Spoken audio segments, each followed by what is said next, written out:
2026ஆம் ஆண்டு தேர்தல் வித்தியாசமா இருக்கும் அப்படின்னு ஏற்கனவே அரசியல் பார்வையாளர்கள் கூறியிருக்கிற நிலையில, இப்போ இருக்கும் 2 கூட்டணிகள்ல மாற்றம் நடைபெறலாம் அப்படின்னும், எந்த கூட்டணியும் தேர்தல் வரைக்கும் உறுதியா இருக்கும் அப்படின்னு சொல்ல முடியாது அப்படின்னும் அரசியல் விமர்சகர்கள் கருத்து தெரிவிச்சு வராங்க. குறிப்பா திமுக கூட்டணி மிகவும் வலுவா இருப்பதாகவும், அந்த கூட்டணியில இருந்து கட்சிகள் விலக வாய்ப்பே இல்லை அப்படின்னும், இது வெற்றி கூட்டணியாக இருக்கிறது அப்படின்னும் அரசியல் பார்வையாளர்கள் சொல்லி வராங்க. ஆனா திமுக கூட்டணியில இருக்க காங்கிரஸ் கட்சி கடைசி நேரத்துல தங்களுக்கு போதுமான தொகுதிகள் கிடைக்காத அதிருப்தியில வெளியே வர அதிக வாய்ப்பு இருக்கு அப்படின்னும், அந்த கட்சி விஜயின் தமிழக வெற்றி கழகத்தோட இணைந்தா அந்த கூட்டணி மிகப்பெரிய வெற்றி கூட்டணியா இருக்கும் அப்படின்னும் சொல்லப்படுது. ஏற்கனவே பாட்டாளி மக்கள் கட்சி மற்றும் தேமுதிக ஆகிய இரு கட்சிகளும் விஜய் கட்சியோட பேச்சுவார்த்தை நடத்தி வருவதாகவும் சொல்லப்படுது.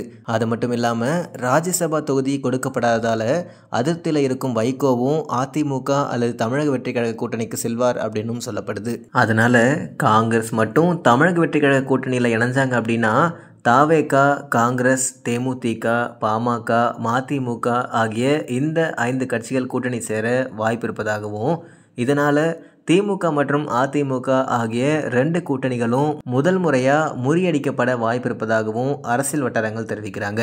ஆனா இது எந்த அளவுக்கு நடைமுறையில சாத்தியமா இருக்கும் அப்படிங்கிறத நாம பொறுத்திருந்து தான் பார்க்கணும். இருந்தாலும் இந்த தாவேகா கூட கூட்டணி வைக்கக்கூடிய கட்சிகள் அப்படின்னு நாம குறிப்பிட்ட எல்லா கட்சிகளுமே ஒரு விதமான மனக்கசப்புல தான் இருந்து வராங்க. அதனால எது வேணாலும் நடக்கலாம் அப்படிங்கிற மாதிரி தான் பல கருத்துக்கள் சொல்லப்படுது. இது பத்தின உங்க கருத்துக்கள் என்ன அப்படிங்கிறத மறக்காம கமெண்ட்ல போடுங்க. இதை மாதிரி மேலும் பல விஷயங்களை உடனுக்குடன் தெரிஞ்சுக்கணும் அப்படின்னு நினைச்சீங்கன்னா மறக்காம ஃப்ரூட் மிக்சர் சேனலுக்கு சப்ஸ்கிரைப் பண்ணுங்க.